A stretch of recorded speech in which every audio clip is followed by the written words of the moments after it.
Old woman, you people don't have sense at all. How can you mop wet floor and leave it in front of my office? Are you deaf? Sorry, madam. I will clean it now. Don't sorry me. If I slip and fall in this building, it is your job you will lose, not mine. People like you should be grateful anybody even gives you work. The woman on her knees did not lift her head. She simply reached for her rag, dipped it in the bucket beside her, and continued wiping, the way she had wiped floors for 11 months without once raising her voice. What Chiamaka Briggs did not know, what nobody in that glass building on Constitution Avenue knew, was that the woman kneeling before her, in a faded blue uniform 2 sizes too large, held in a metal box in her modest flat in Gwarimpa the original certificate of incorporation for the very company that paid Chiamaka's salary. She was not just a shareholder, she was the majority shareholder, and in 3 weeks, she was going to walk back into that building not as a cleaner, but as its owner. Before we go further, let us know, where are you watching from, and what time is it there right now? Drop it in the comments below. And if you love stories about dignity, hidden truths, and justice that finds its way home in the end, please subscribe to this channel and turn on notifications, because we tell these stories every single week. Now let's begin. Abuja in the early morning had a particular kind of silence, the kind that existed only between 4 and 5, before the keke napep started coughing to life, and before the sun climbed over the hills of ASO rock to bake the dust that clung to everything in the dry season. It was in this silence that Ngozi Chukwuma left her small 2-bedroom flat in Gwarimpa every day, tied her wrapper over a plain skirt, and boarded the first available commercial bus toward the central business district. To her neighbors, she was Mama Ngozi, a quiet widow in her mid-50s who kept to herself, attended the 7 o'clock Sunday service at St. Peter's, and occasionally sold bags of rice and beans in bulk to families in the estate around Christmas. Nobody in Gwarimpa knew that the woman who haggled over the price of tomatoes at Gwarimpa market on Saturday mornings was, on paper, one of the wealthiest women in the Federal Capital Territory. Nobody knew because 11 months earlier, Ngozi had made a decision that her lawyer, her pastor, and her only surviving sister had all tried to talk her out of. Ngozi, this is madness, her sister Ifeoma had said, sitting across from her in the small parlor, the ceiling fan turning lazily above them. You are the owner of Chukwuma Sunrise Holdings. You have 22 floors of office space in Husi. You have the estate in Asokoro. You have shares in 3 banks. And you want to go and become a cleaner. For what now? Because I don't trust what is happening inside that building, Ifeoma, Ngozi had answered, her voice steady, the way it had been steady even at her husband's funeral, when she refused to collapse in front of the mourners the way tradition expected a grieving widow to do. Chiamaka built that company from a single container of imported spare parts in Kano in 1987. He built it on the backs of drivers, cleaners, security men, and clerks who never once complained. Before he died, he told me something was wrong. He said Obina, the man he trusted to manage things while he was sick, had started behaving strangely. Numbers that didn't add up, contracts that didn't make sense. He wanted to investigate, but the cancer took him before he could finish. So send an auditor. I sent 3, Ngozi said. 2 of them found nothing, because Obina's people are the ones who prepared what they were shown. The third one, she paused. The third one resigned 2 days after he started and stopped answering his phone.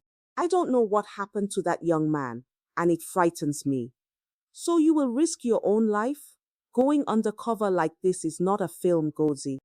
I am 56 years old, and I have already buried my husband and my only son, Ngozi said quietly. There is very little left in this world that frightens me anymore. What frightens me is that Chiamaka's name, the name he built with sweat, the name our son died proud of, will be used to steal from ordinary people who go to work every day to feed their children. If Obina is doing what I think he is doing, I need to see it with my own eyes, in a way no report can hide from me. And so, using a distant cousin's identification documents and an assumed name, Patience Okoro, Ngozi had applied and been accepted as a member of the third shift cleaning staff on the 11th and 12th floors of the Chukwuma Sunrise Holdings Tower, the very floors that house the executive offices, including that of the managing director, Obina Maduka, and his rising star of a special assistant, Chiamaka Briggs. For 11 months, Ngozi had mopped those floors, emptied those bins, and listened. She had learned more about her late husband's company in 11 months of silence than she had in 11 months of board meetings. She learned that Chiamaka Briggs, 29 years old, sharp-tongued, and immaculately dressed, was Obina's niece, placed in the company 2 years earlier despite having no relevant experience, and promoted twice since then. She learned that vendor contracts were being awarded to companies that, when she quietly searched them on her phone at night, showed no verifiable address, no active website, and directors whose names matched Obina's driver, his tailor, and a woman who turned out to be his second undisclosed wife in Kaduna. She learned, too, what it felt like to be invisible, to watch grown men and women walk past without a glance, to hear herself discussed in the third person while standing 3 feet away with a mop in her hand, to be blamed for things that were not her fault, because blaming the cleaner cost nothing and required no evidence. There was the morning a junior accounts clerk named Rita spilled a full cup of coffee across a stack of files and told her supervisor the cleaner had done it while dusting, rather than admit her own hand had shaken from a hangover.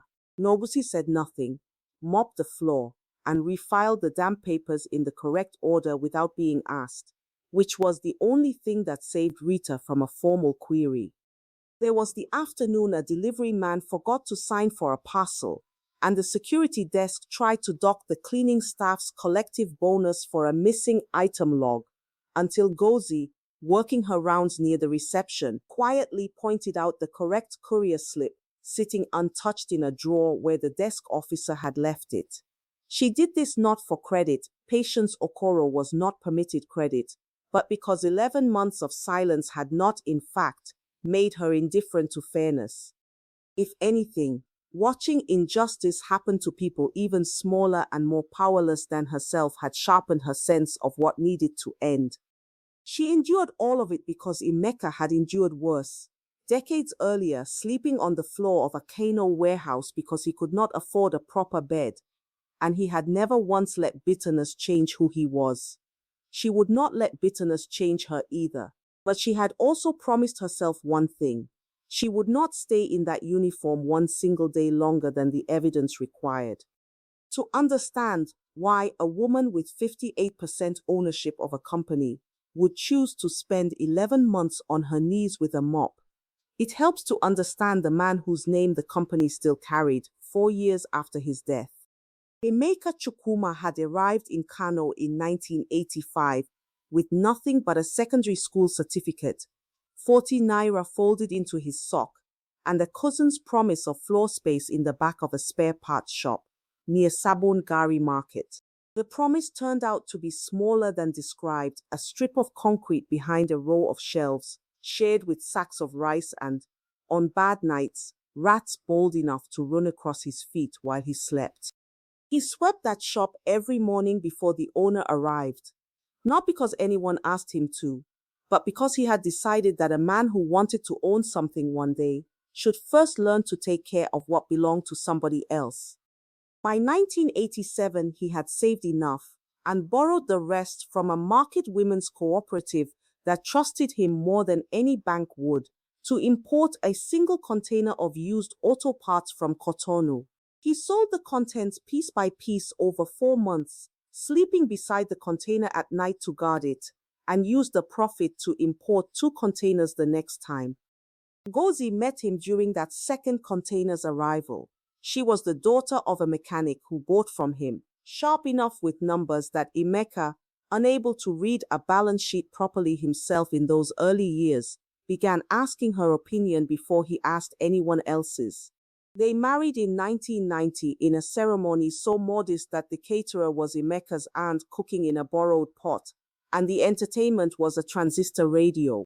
What people remembered most about Imaka, in the years the business grew from a market stall into a federal capital territory conglomerate spanning logistics, real estate, and light manufacturing, was that he never stopped remembering the concrete floor behind that spare parts shop. He personally interviewed every driver hired in the company's first decade. He paid school fees, quietly and without ceremony, for the children of staff who could not otherwise afford them, a practice Ngozi only fully understood the scope of after his death, when dozens of young men and women she had never met came to the funeral to explain, through tears, who had put them through university. A company is not its buildings, Ngozi, he told her once, not long before the diagnosis that would eventually take him, sitting on the veranda of the Asokoro house watching the sun drop behind the hills. A company is every person who wakes up believing it will treat them fairly today the way it treated them fairly yesterday. The day that stops being true, it doesn't matter how tall the buildings are. The company is already dead, it's just waiting for someone to notice.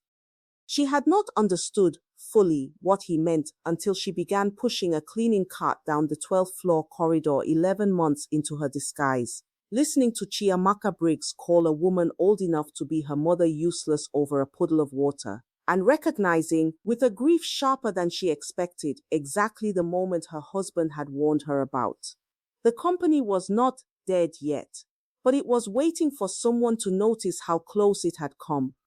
There was a second reason Ngozi could kneel on that marble floor for 11 months without her resolve cracking, and it had nothing to do with her husband.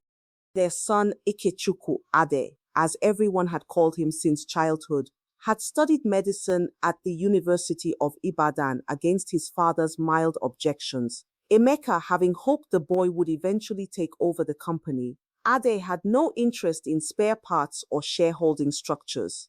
What interested him was a rural clinic outside Kefi that his mother had quietly funded for 6 years, a 2-room building with a generator that failed more often than it worked, and a dispensary that ran out of basic anti-malarials every rainy season. He was 28, 2 years out of his housemanship, when a flash flood washed out the main road to Kefi during an outbreak of cholera in the surrounding villages.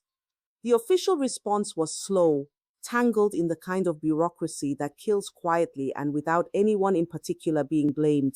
Aid did not wait for it. He loaded a borrowed pickup with oral rehydration salts and antibiotics his mother had helped him source, and drove the long way around through washed-out bush roads to reach a village that had already lost 4 children that week. He reached it. He treated 11 people himself, over 2 days with almost no sleep. And by the time proper government aid finally arrived, the worst of the outbreak had already been contained. On the drive back to Abuja, exhausted, the pickup skidded on a collapsed section of laterite road weakened by the same floods and rolled twice into a ravine. He died before help could reach him, a box of rehydration salts still strapped in the seat beside him, undelivered to the last village on his list. He died doing what your father built this company to make possible, Ngozi told Ifeoma at the funeral. In the one moment she allowed herself to speak of it plainly. Emeka gave people jobs so their children could eat and go to school. Ade gave people medicine so their children could live to grow up. Neither of them ever once asked what they would get back for it.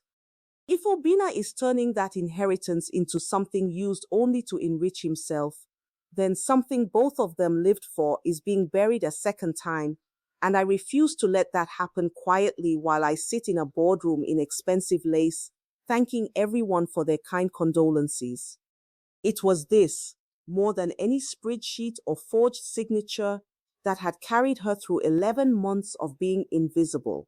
Every insult absorbed as Patience Okoro was, in some private accounting she never spoke aloud, weighed against the debt she felt she owed both the man she had married and the son she had buried, neither of whom had ever once believed that dignity was something to be measured out according to a person's usefulness. The trouble that finally forced Ngozi's hand started, as these things often do, over something small. It was a Tuesday, and the 12th floor was unusually busy because the quarterly board packet, the documents that would be reviewed by the 4 independent directors before the upcoming shareholders meeting, was being assembled in the boardroom. Ngozi had been asked, along with 2 younger colleagues, Blessing and Emmanuel, to mop the hallway outside the boardroom before the directors arrived. A task she performed quickly and quietly, using the yellow wet floor sign that hung, faded but legible, at the edge of her cart. Chiamaka came around the corner at exactly the wrong moment, her 3-inch heels clicking against the marble, her attention fixed on her phone, rather than the floor in front of her, and one heel caught the wet tile and sent her stumbling sideways. She did not fall. She caught herself against the wall, dropped her phone, and turned red-faced toward the source of her embarrassment. "Old woman, you people don't have sense at all," she snapped, loud enough that 2 junior staff members paused at the far end of the hallway to watch. "How can you mop wet floor and leave it in front of my office? Are you deaf?" "Sorry, madam," Ngozi said, lowering her eyes as patient Socorro was expected to. "I will clean it now." "Don't sorry me. If I slip and fall in this building, it is your job you will lose, not mine. People like you should be grateful anybody even gives you work." Ngozi knelt and wiped at the tile, saying nothing further, though inside her something old and tired stirred, not anger exactly, but a weary recognition, the way one recognizes a familiar illness returning. "And that sign," Chiamaka continued, gesturing at the yellow wet floor placard as if it had personally offended her. "Who put it in the middle of the corridor like that? Somebody could break their neck. Is this how you people were trained, or did you just wake up one day and decide to become a cleaner without any training at all?" Blessing, a younger cleaner who had only been with the company 3 months, tried gently to intervene. "Ma, we placed the sign because—" "Nobody asked you," Chiamaka cut her off. "In fact, all 3 of you, get out of this hallway. I don't want to see mops and buckets near the boardroom again during working hours. Do your work at night like normal cleaners, not in the middle of the day when directors are coming." "Madam, but the director specifically asked for the floor to be cleaned before." "Are you talking back to me?" Chiamaka's voice rose another notch, drawing more attention from staff members now gathering, phones subtly angled, the modern instinct to record trouble before helping resolve it. "Do you know who I am in this company? I am the managing director's special assistant.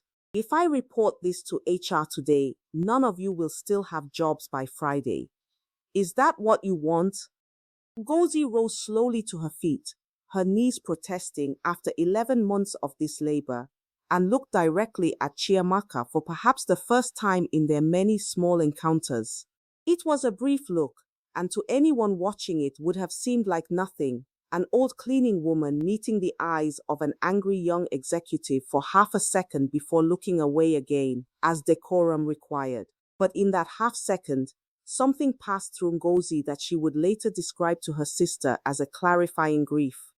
This girl, not even 30, speaking this way to a woman old enough to be her mother, over a puddle of water and a warning sign placed exactly where policy required it to be placed. This was not an isolated incident. This was culture. This was what 11 months of quiet observation had confirmed, chapter after chapter. That somewhere between Emeka's death and today, the company he built on respect for every worker had been allowed to rot from the inside, and the rot had a face, and the face was young and confident and utterly convinced of its own untouchability. "I'm sorry, madam," Ngozi said again, because patient Socorro had a job to protect for a few more weeks, and it was not yet time. "It had better not happen again," Chiamaka said, smoothing her blazer and retrieving her phone from the floor, inspecting its screen for cracks with far more concern than she had shown for the women in front of her. "Useless people, every single one of you." She walked away without a backward glance. 10 days later, a second incident cemented what Ngozi had already decided. The company canteen had run out of the subsidized lunch tickets reserved for support staff. an administrative failure that had nothing to do with the cleaners themselves, and Chiamaka informed that Blessing and two others had asked the front desk to reissue tickets, ordered instead that the entire cleaning shift work through their lunch break since they clearly have too much free time to be causing problems at reception. Blessing, 6 months pregnant and lightheaded by mid-afternoon, was found sitting on an overturned bucket in a stairwell by Emmanuel, who brought her water and reported the incident to Musa rather than to HR, correctly guessing that HR would simply forward the complaint back to the office that had caused it. Ngozi heard about it that evening from Emmanuel directly, and though she said little in response, she went home and, for the first time in 11 months, allowed herself to cry, not from self-pity, but from the accumulated weight of watching people smaller than herself absorb cruelty they had no power to refuse.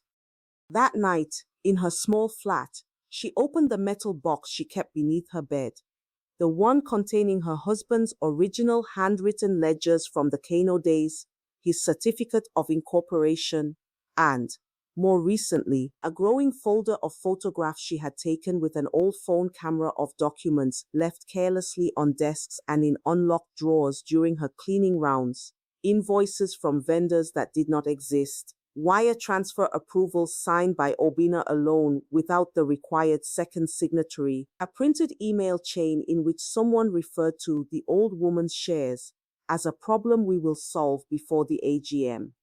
She read that last line again. The old woman's shares, a problem we will solve. She picked up her phone and called the one number she trusted completely outside her own family. Barrister Yakubu, she said when he answered. I think it's time. I think I finally have enough. What Ngozi did not yet know that same night was that she was no longer the only person inside the building quietly building a case against Obinna Maduka. Tunde Basi was 26, 3 years into a junior role in the internal audit department, and had spent most of those 3 years being told, gently but firmly, to focus on the tasks assigned to him and not ask questions above his pay grade. The trouble was that Tunde was good with numbers in the specific way that made inconsistencies feel like splinters under his skin, impossible to ignore once noticed. 6 months earlier, reconciling a routine facilities spending report, he had found a vendor named Brico Integrated Services built for generator maintenance across 3 floors that, according to the building's own service logs, had not had a single generator service that quarter. He mentioned it to his supervisor, who told him to update the reconciliation and move on. He mentioned it a second time, after finding 2 more vendors with the same pattern, and was told, more pointedly, that the MD's office handled facilities contracts directly, and that further questions should go through official channels, which in practice meant nowhere at all. Tunde had almost let it go. He had a mother in UO depending on his salary and a younger sister about to sit her final secondary school exams, and men who asked too many questions in that building did not, as far as he could tell, keep their jobs for very long. But something about the third vendor, a company called Elsa Facilities Nigeria Limited, whose registered address turned out, when he checked during his lunch break one afternoon, to be a barbershop in Kubwa, made the splinter impossible to leave alone. He began keeping his own file, quietly, on a personal drive rather than the company network, cross-referencing invoice numbers against payment approvals and noting, with growing unease, that nearly every irregular payment carried Obinna Maduka's sole signature where policy required to. It was Musa who eventually connected the 2 threads. Musa had known Tunde's late father, a police sergeant who had once helped Emeka Chukwuma recover a stolen delivery truck in the company's earliest Abuja years. And the 2 men had maintained the loose, respectful familiarity of people bound by an old favor. When Musa mentioned, carefully over suya one evening near the staff gate, that some people upstairs are not as careful as they think, Tunde understood the invitation for what it was. I have things written down, Tunde admitted, but I don't know what to do with them. If I take this to the board directly, Obinna will know it came from audit within a week, and I'll disappear from this company the way the last independent auditor did. There is someone else looking, Musa said. Someone with more reason than either of us to want the truth out. When the time comes, I will tell you what to do. Until then, keep counting and keep it off any computer that isn't yours. Musa Danladi had worked as head of security for Chukwuma Sunrise Holdings for 19 years. He had been hired personally by Chief Emeka Chukwuma back when the company occupied 2 floors of a much smaller building in Wuse Zone 4. And he remembered a young Emeka carrying his own files up the stairs because he did not believe in asking staff to do what he himself was unwilling to do. Musa was also the only person in the entire building, besides Barrister Yakubu, who knew that Patience Okoro was not Patience Okoro at all. It had happened by accident, 4 months into her assignment, when Ngozi had fainted briefly in the stairwell after a double shift, and Musa, rushing to help her, had seen her identification card slip from her uniform pocket alongside an old photograph, one of herself and Emeka at their wedding, tucked into a plastic sleeve she carried always close to her heart. He recognized her instantly. He had attended that wedding as a young security guard assigned to the gate, more than 3 decades earlier. "Madam," he had whispered, helping her to her feet, his voice trembling with a mixture of shock and something like reverence. "Madam, is it really you?" Ngozi had gripped his arm, her eyes pleading. "Musa, please, not one word, not to anybody. I am begging you." Musa, who owed his career, his children's school fees, and in one particularly difficult year, the roof over his family's head, to the generosity of the man in that wedding photograph, had simply nodded and never spoken of it again, until the evening Ngozi found him at the loading dock and told him what Barrister Yakubu had confirmed that afternoon. "We have enough now, Musa," she said. "The bank transfer records, the fake vendor companies, the email where Obina's own procurement officer wrote in plain English that they were planning to dilute my shareholding by fabricating a shareholders' resolution I never signed. And now, thanks to a young man in audit who has apparently been building his own file without either of us asking him to, we have internal confirmation too. Yakubu says it is not just mismanagement, it is fraud. Criminal fraud." Musa exhaled slowly, glancing around to make sure they were alone. "Madam, what will you do? The annual general meeting is in 19 days, Ngozi said. All the directors will be present.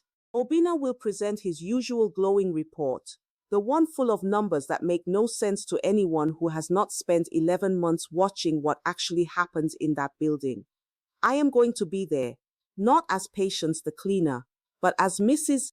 Ngozi Chukwuma, widow of the founder and holder of 58% of the company's shares." "Does he suspect anything?" "I don't think so," Ngozi said. "But I need one more thing from you before that day comes. I need you to make sure nothing disappears from that building between now and then. No shredded documents, no deleted servers, no convenient fires in the records room. And I need you to bring the young man from audit to Barrister Yakubu quietly so his file is protected under the law before anyone upstairs thinks to intimidate him."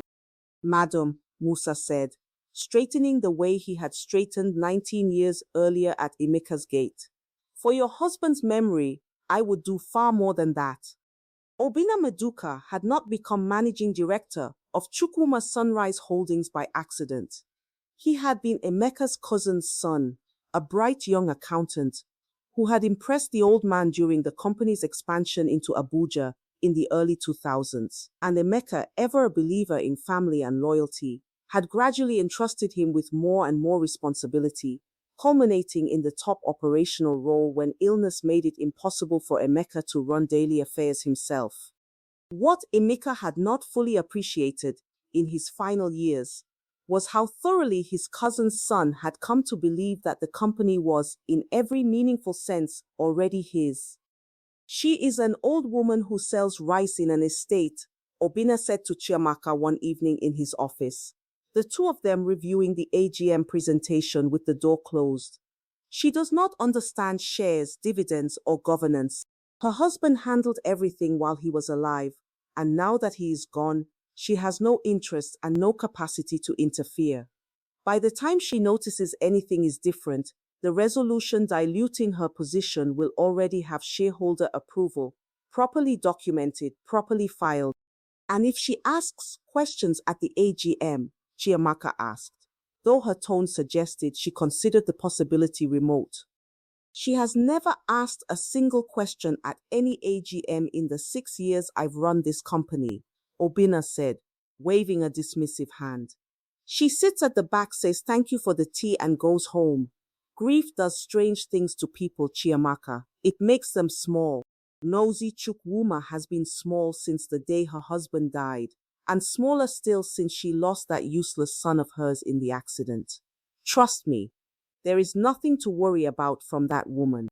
He did not know, as he said this, that the useless son he referred to so casually had died volunteering at a rural clinic his mother had personally funded, delivering medicine to children who would otherwise have gone without, or that the small, grieving widow he dismissed so easily had spent the last 11 months of her life on her knees on the marble floor 18 feet from where he now sat, listening to every careless word that passed through that office, learning the precise shape and scale of his betrayal. There is one more thing, Obina said, sliding a folder across the desk. The cleaning contract renewal. I want new terms, reduced headcount, reduced hours, no benefits continuation past the probationary period. If the union representative complains, remind him who signs his organization's largest corporate sponsorship check every December. I'll handle it, Chiamaka said, making a note. Should I also finalize the vendor list for facilities? I have 3 new companies ready to replace the current suppliers. Yes. Route the contracts the same way as before. Same structure. Understood, uncle. Neither of them noticed, through the narrow gap beneath the door, the cleaning cart that had paused briefly in the corridor outside before continuing on its way at its usual, unhurried pace. 3 floors below, unnoticed by either of them, Tunde Basi sat at his desk long after the audit department had emptied for the evening, cross-referencing a fresh set of facilities invoices against the spending cap Obina had personally raised without board approval 2 weeks earlier, adding one more page to a file that would soon matter far more than anyone upstairs currently imagined. 6 days before the annual general meeting, Obina Maduka's driver, a man named Yusuf, who had grown fond of the quiet, dignified cleaning woman he occasionally shared a cup of tea with during the early morning shift change, mentioned to Ngozi, in what he believed was harmless conversation, that Madam Chiamaka had been asking unusual questions about her that week. She wanted to know your full name, madam, the one on your employment file. She said something about checking if you are who you claim to be. I don't know why she is suspicious of you suddenly. Ngozi's stomach tightened, though her face betrayed nothing. Did she say why? She said a document went missing from the MD's office. Something about a printed email. She thinks one of the cleaners took it. Ngozi understood immediately. The printed email chain, the one referencing the old woman's shares, had in fact disappeared from Obina's desk, but not because she had stolen it in the ordinary sense. She had photographed it in place, carefully, returning it to its exact original position beneath a stack of other papers. If it was now missing entirely, someone else had taken it, or Obina himself had shredded it after a moment of paranoia. Either way, the timing was dangerous. Chiamaka's suspicion, however unfounded specifically, was about to fall on the entire cleaning staff, and Ngozi could not afford an accusation of theft attaching itself to Patience Okoro this close to the reveal. And worse, she now worried it might fall on Tunde, whose late nights in the audit department had not gone entirely unnoticed by a colleague loyal to Chiamaka. Her fears proved justified the very next morning. She arrived for her shift to find Chiamaka waiting near the staff entrance, flanked by 2 security officers who were not Musa, and a face set in the particular expression of someone who has been looking forward to a confrontation. Patience Okoro, Chiamaka said, reading the name off a clipboard with theatrical precision. You are hereby suspended pending investigation into the theft of confidential company documents from the managing director's office. A small crowd of early shift staff had begun to gather, drawn by the raised voice and the presence of security. Madam, I have taken nothing, Ngozi said quietly. That's convenient, isn't it? A confidential document disappears from a locked office, and the only people with unsupervised access during off hours are the cleaning staff. And you, Chiamaka said, stepping closer, clearly enjoying the small audience that had formed. You have always had a strange way about you, too calm, too observant. Cleaners are supposed to keep their heads down, not watch everything like they're studying for an exam. I only do my work, madam. Empty her bag, Chiamaka instructed one of the security officers, who hesitated, glancing toward the staff entrance where Musa had just appeared, his expression darkening as he took in the scene. What is happening here? Musa demanded, his voice carrying the authority of 19 years seniority. This is not your matter, Musa, Chiamaka said dismissively. I am handling a theft investigation on the MD's direct instruction. You will not search this woman's belongings in a public corridor like a common criminal, Musa said, positioning himself, quite deliberately, between Ngozi and the two officers. If there is a genuine investigation, it will go through proper HR procedure, with a witness present and the woman's dignity respected, or it will not happen at all while I am head of security in this building. You are overstepping. And you, Musa said, his voice suddenly hard in a way none of the assembled staff had ever heard from the normally soft-spoken security chief, are humiliating a human being in front of her colleagues over a missing piece of paper you cannot even prove she touched. Is this the company culture Chief Emeka built? Is this what he would have wanted? Mention of the late founder's name landed in the corridor like a stone dropped into still water. Even Chiamaka, for a brief moment, seemed to falter, some flicker of inherited respect for a name she had heard invoked reverently by older staff since her first day. Fine, she said finally, recovering her composure. No search today, but you, she pointed at Ngozi, are suspended without pay, effective immediately pending the outcome of the investigation. Surrender your identification badge and leave the premises. Ngozi removed the laminated badge that read Patience Okoro, cleaning staff, and handed it over without a word, her hands steady despite the injustice closing around her like a fist.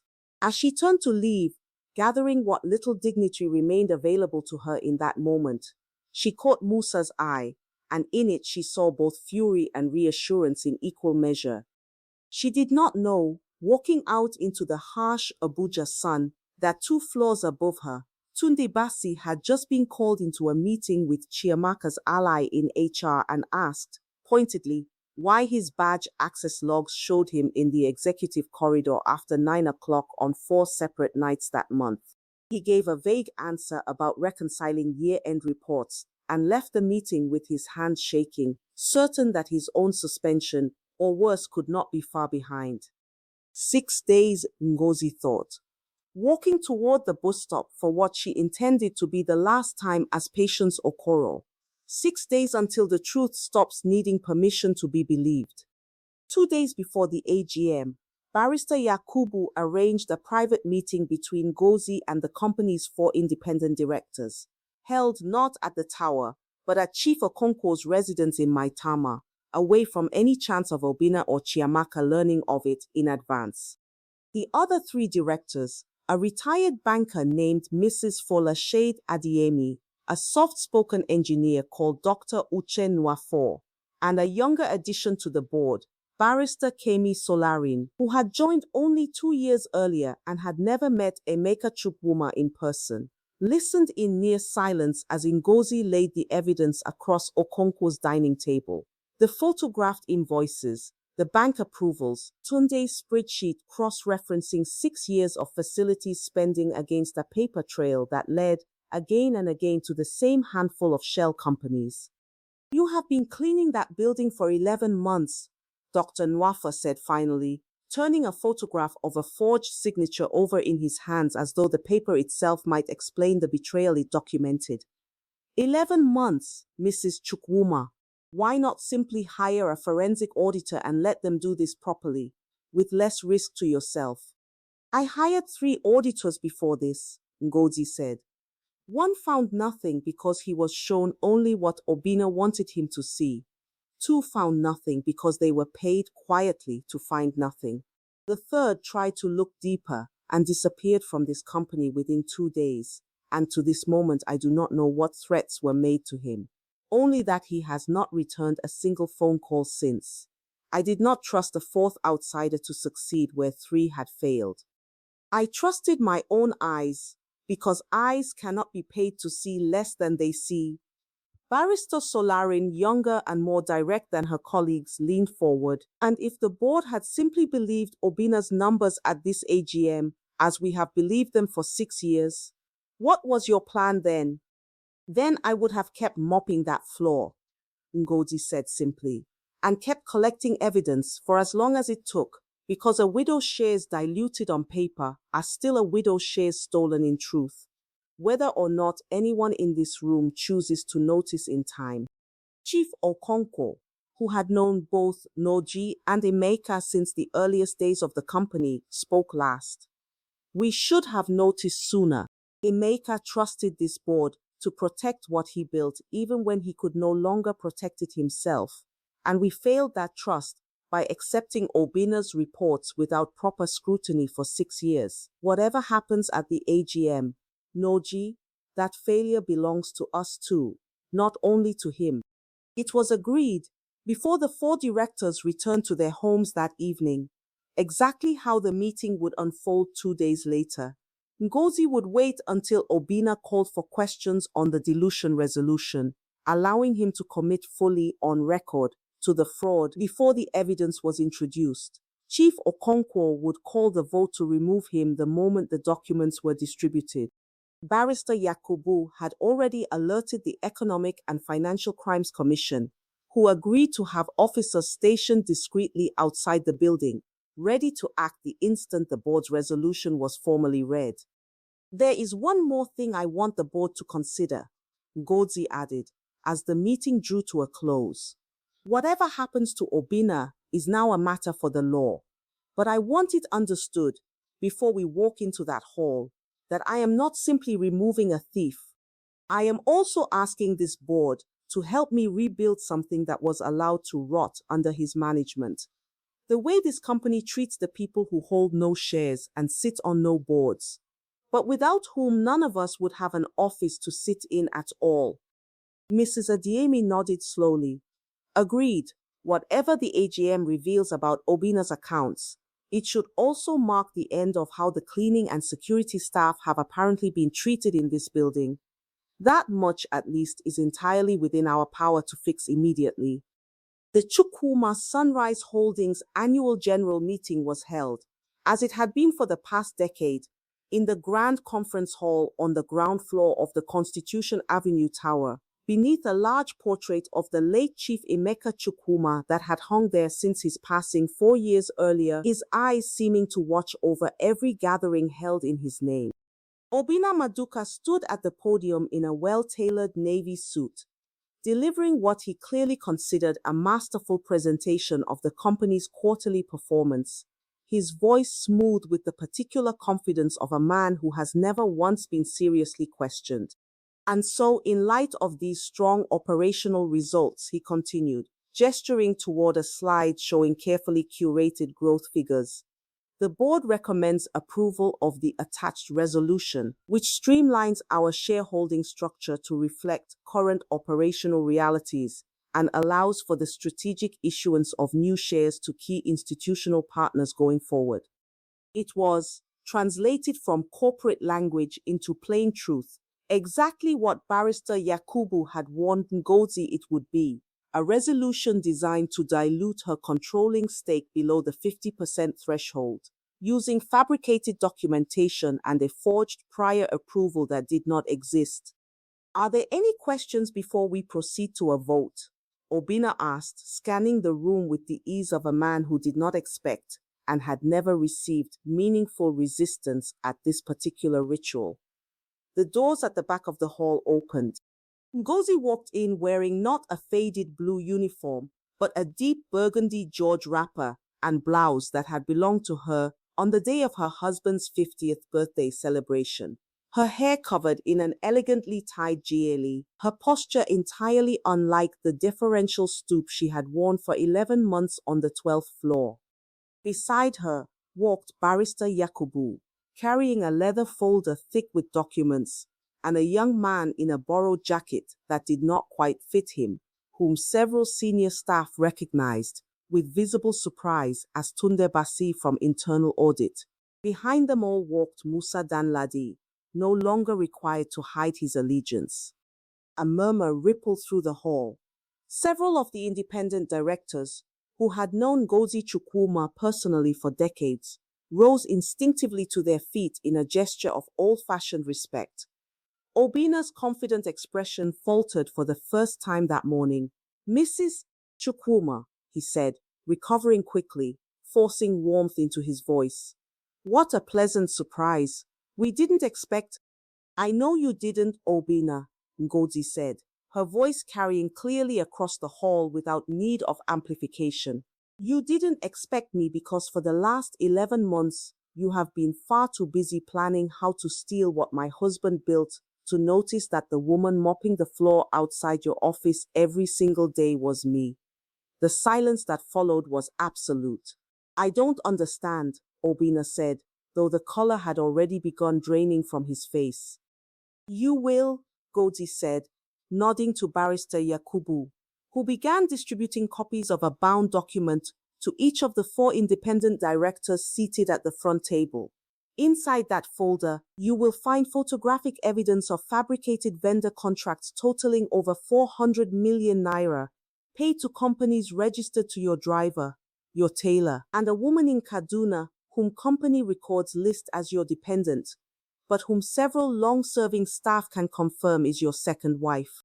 Elsa Facilities Nigeria Limited, one of your 3 preferred vendors, is registered to a barber shop in Kubwa, a fact this young man from your own audit department confirmed independently, at real risk to himself, months before I ever approached him.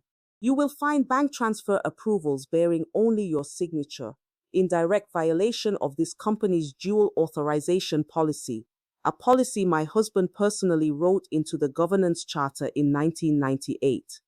And you will find," she paused, letting the weight of what came next settle over the room, "an internal email dated 6 weeks ago, in which your special assistant, Miss Chiamaka Briggs, describes my shareholding as, and I quote, a problem we will solve before the AGM."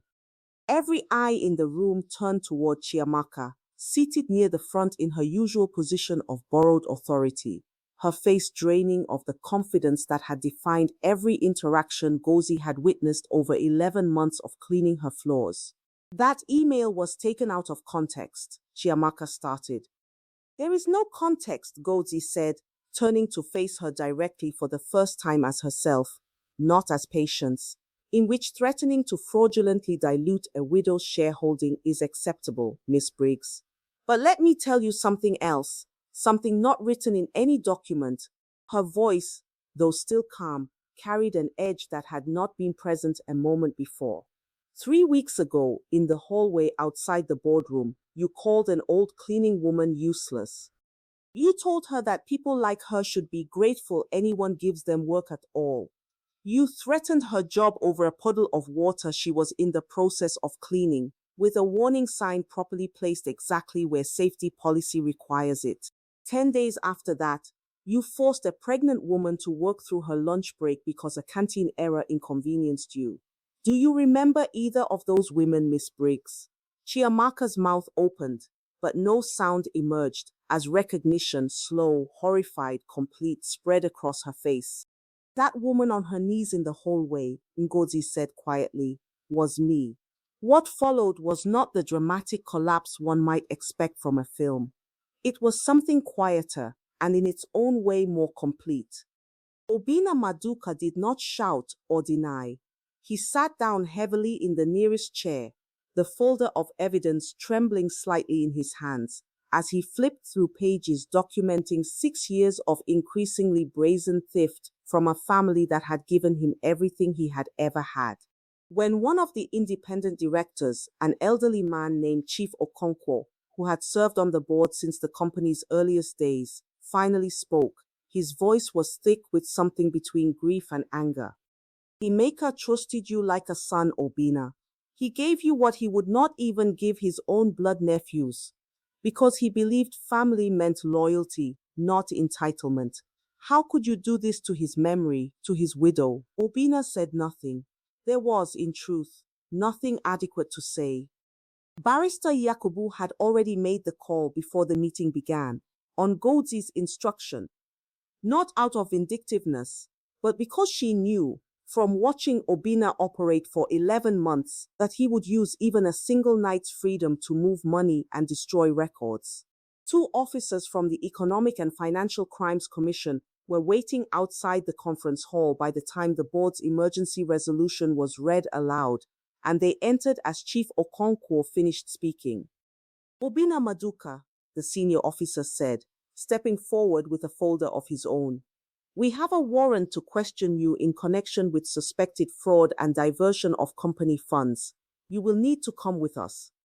Obina rose slowly, straightening his jacket, with the automatic dignity of a man performing composure he no longer felt. He looked once at Ngozi, and for a moment something almost pleading crossed his face. Not an admission, not quite an apology, but the look of a man realizing that the version of himself he had spent 6 years constructing was about to be dismantled in public, one document at a time. Ngozi, he said quietly, your husband would not have wanted this. My husband, Ngozi replied, without raising her voice, would not have recognized the man standing in front of me. Do not use his name to excuse what you did with his company. He said nothing further. The officers walked him out, through the same doors Ngozi had entered minutes earlier, past staff members who had gathered in the hallway once word of the commotion spread, none of whom moved to console him. The board will move immediately to remove Mr. Maduka from his position, pending the outcome of the commission's investigation. Barrister Yakubu continued once the room had settled, his tone businesslike again now that the emotional weight of the reveal had passed its peak. Mrs. Chukwuma has also asked that the board consider the position of Miss Briggs separately, given evidence of both her direct participation in the fraudulent scheme and a documented pattern of mistreatment toward junior staff, in violation of the company's code of conduct. Chiamaka, who had spent the last several minutes staring at the floor, as though the marble itself might offer an escape route, finally looked up, her earlier arrogance replaced by something raw and frightened. Mrs. Chukwuma, she said, her voice barely above a whisper, I swear I didn't know who you were. If you had known, Ngozi interrupted, not unkindly but firmly, you would have treated me with respect because of my position, not because of my humanity. That is precisely the problem, Miss Briggs. A person's dignity should not depend on whether they might one day turn out to be powerful. Patience Okoro deserved basic decency whether or not she owned a single share of this company. The fact that you only recognize that now, facing consequences, tells me everything I need to know about the culture you and your uncle built here in my absence. The hall was silent again, the weight of the words settling over directors, staff observers, and the shrinking figure of Chiamaka Briggs alike. What will happen to me? Chiamaka finally asked. Ngozi considered the question for a long moment, glancing briefly at the portrait of her late husband watching over the proceedings, as though seeking his counsel one final time. That depends, she said, on whether you are capable of becoming a different person than the one who mocked an old woman in a hallway. The board will decide the legal consequences of your involvement in the fraud, and I understand from Barrister Yakubu that they may be significant. But if you are genuinely willing to spend the coming months supervised, without pay, working directly alongside the cleaning, security, and maintenance staff of this building, learning what their work actually requires and what respect actually costs a person of privilege to extend. I will personally recommend to the board that the matter of your future employment, if any exists after the legal process concludes, be reconsidered. That is not mercy for its own sake, Miss Briggs. It is what my husband would have wanted, because he believed people could change if they were made to see clearly what they had done. Chiamaka's eyes filled with tears, though whether from genuine remorse or simple fear of consequence, only time would eventually reveal. I accept, she whispered. Thank you. Chief Okonkwo, watching Tunde Basi standing quietly at the back of the hall, motioned him forward. Young man, what is your name and how long have you worked in audit? Tunde Basi, sir. 3 years. 3 years finding what senior auditors were too well paid to look for, Okonkwo said, turning to the rest of the board. This company owes this young man more than a thank you. I propose the board formally review his position with an eye toward promotion, and that a protection be written into policy so that no employee who reports genuine wrongdoing is ever again treated the way Mr. Bassi was treated this week. The motion passed without objection. In the months that followed, Chukwuma Sunrise Holdings underwent changes that reached far beyond the boardroom. Obina Maduka was formally charged with multiple counts of fraud and breach of fiduciary duty. His case moved through Nigeria's judicial process over the following 18 months, ending in a conviction and a court-ordered restitution order covering a significant portion of the diverted funds, which Barrister Yakubu's team had already begun tracing across the fabricated vendor accounts before the AGM had even concluded. His Kaduna properties, purchased through the fabricated vendor companies, were sold under the restitution order. A portion of the proceeds went directly into the fund Ngozi was already building for her staff. Ngozi Chukwuma took over as executive chairman of the company her husband had built, the first woman to hold that title in the firm's history. One of her first acts was to establish the Emeka Chukwuma Dignity of Labor Foundation, guaranteeing every cleaning, security, and maintenance staff member across the company's properties a living wage, full healthcare benefits regardless of tenure, and an education stipend for their children, the very benefits Obina had planned to strip away entirely in the weeks before his downfall. She named the foundation's Rural Health Outreach Program, which sent mobile clinics to villages without reliable access to one, after her son. The first vehicle purchased for that program carried, on its side panel, a small painted inscription, in memory of Dr. Ikchukwu Chukwuma, who did not wait for permission to help. Blessing, whose baby was born healthy 3 months after the AGM, was among the first recipients of the foundation's maternity support fund and named her daughter Ngozi without being asked to. At the foundation's public launch, held in the tower's own atrium 6 months after the AGM, Blessing stood beside Ngozi as she cut the ribbon, no longer required to stand at the back of any room in that building. Yusuf, Obina's former driver, lost his job within a week of his employer's arrest, as men connected to the deposed regime scrambled to distance themselves from anyone who might be questioned. Ngozi, learning of this from Musa, personally offered him a position driving for the foundation's outreach program instead, telling him simply that a man who had risked a passing comment to warn a cleaning woman she did not yet know was in danger deserved better than to be discarded along with the man he had once worked for. Musa Danladi was promoted to Director of Facilities and Security across the company's entire portfolio, a role he approached with the same quiet integrity he had shown for 19 years, now with the added satisfaction of watching the company he had protected finally protect its own people in return. Bassi was promoted to Senior Internal Auditor within 6 months, and a year later was asked to help design the company's new whistleblower protection framework, a document he wrote, in part, from the notes he had once kept hidden on a personal drive out of fear rather than confidence. He sent half of his first bonus home to his mother in Euro before he had even decided how to spend the rest.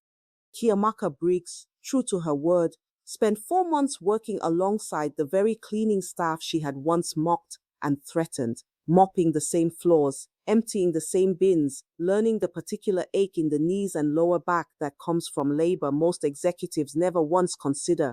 Blessing became, unexpectedly, one of her closest allies during that period, teaching her not just the physical work but something about patience that no business training had ever offered.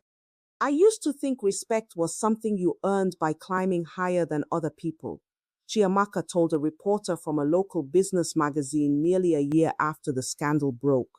In an interview Ngozi herself had approved as part of the company's transparency initiative, Mrs. Chukwuma taught me it's the opposite. Respect is owed to people before you know anything about their position at all. I am ashamed of who I was in that hallway. I hope every day now to be someone different. The board, weighing both her role in her uncle's fraud and the demonstrated effort at reform, ultimately allowed her to remain with the company in a reduced role focused entirely on staff welfare programs, a decision Ngozi supported, not because the wrong done to her had been erased, but because she believed, as her husband had, that punishment without the possibility of redemption served no one, least of all the community such a company was meant to serve. 3 weeks after the AGM, Ngozi called a company-wide town hall in the atrium, the first of its kind in the tower's history to include every cleaner, driver, and security guard alongside the executives who normally filled such rooms alone. She announced the new wage floor, the healthcare policy, and the whistleblower protections in plain language, standing at floor level rather than on a podium. For 11 months, some of you worked beside a woman named Patience Okoro and never once treated her unkindly, she told the room. I remember every one of you who greeted me properly, who shared your lunch when mine was late, who never once made me feel smaller than I already felt in that uniform. This company belongs to people like you as much as it belongs to me. From today, it will start behaving that way. As for Ngozi herself, she never returned to wearing the blue uniform of Patience Okoro, but she kept it, folded carefully in the same metal box beneath her bed that held her husband's original ledgers, a reminder of 11 months spent invisible and of everything that invisibility had ultimately allowed her to see. There is a particular kind of blindness that wealth and position can create, not the blindness of malice alone, but the blindness of assumption, the quiet belief that a person's value can be read off their uniform, their accent, or the calluses on their hands. Chiamaka Briggs looked at a woman on her knees with a mop and saw someone beneath her notice, someone whose feelings and dignity carried less weight than her own convenience. She was, in that moment, both cruel and unknowing, though the story reminds us that unknowing is never truly an excuse, because dignity is not owed only to those who might one day prove powerful. It is owed, without condition, to every person we pass on our way to somewhere we believe matters more. Ngozi Chukwuma could have simply removed the people who wronged her from a position of comfortable, untouchable authority. Instead, she chose the harder path of working among the very people whose treatment she wished to understand, absorbing 11 months of small humiliations in service of a larger truth, because she understood something her husband had always believed, that the character of a company, like the character of a person, is revealed most clearly not in how it treats those who can reward it, but in how it treats those who, for the moment, appear to have nothing to offer at all. Be careful how you speak to the woman mopping the floor, the man opening the gate, the driver waiting outside in the sun, not because they might one day turn out to be someone important, because they already are. What did you think of this story? Let us know in the comments below and tell us, have you ever witnessed someone treated unfairly because of what they appeared to be, rather than who they truly were? If this story moved you, give it a like, share it with someone who needs to hear it, and subscribe for more stories about hope, dignity, and justice that finds its way home. Thank you for watching, and we will see you in the next story.